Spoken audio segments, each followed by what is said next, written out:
Hello everyone, চলে আসলাম মেয়েকে মুখে প্রসাদ দিতে বড় কাছারিতে। ভাবলাম একটু ভিডিও করি, তোমার সাথে শেয়ার করা যাবে ভিডিও করা।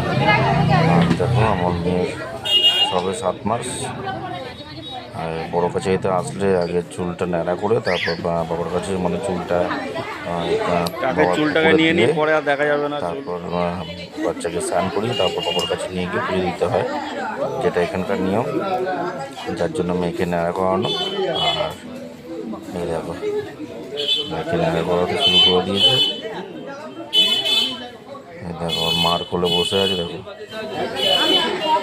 মানে এক ফোটাও কাঁদলো না, কিন্তু দারুণ। আর এদিকে মোটামুটি সবাই বসে আছে পিছনে, এদিকে সবাই কথা বলছে। পাশে পিসি বসে আছে, বড় পিসি বসে আছে। আমি ভিডিওটা করছিলাম, দেখুন আমার মুখটা মানে দেখানো হয়নি।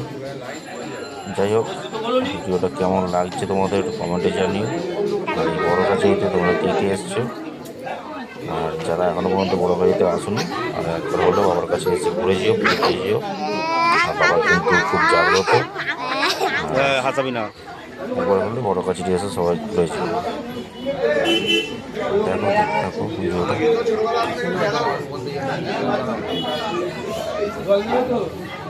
দেখো তার মধ্যে হচ্ছে এপারে মানে ক্যামেরার এপারে দাদা দিদিরা ছিল, মানে আমার ছেলে আর আমার শালা মেয়ে ছিল। ওরা দুজন মিলে মানে ওর বোনকে হাসাচ্ছিল।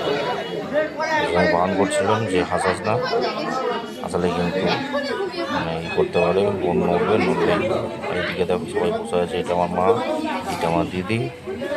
আর এই যে এই তো মানে এইখানটায় আমরা এসেছিলাম, এখানে আমরা গাড়ি রেখে এখান থেকে ডালা নিয়ে তারপর গেছিলাম পুজো দিতে।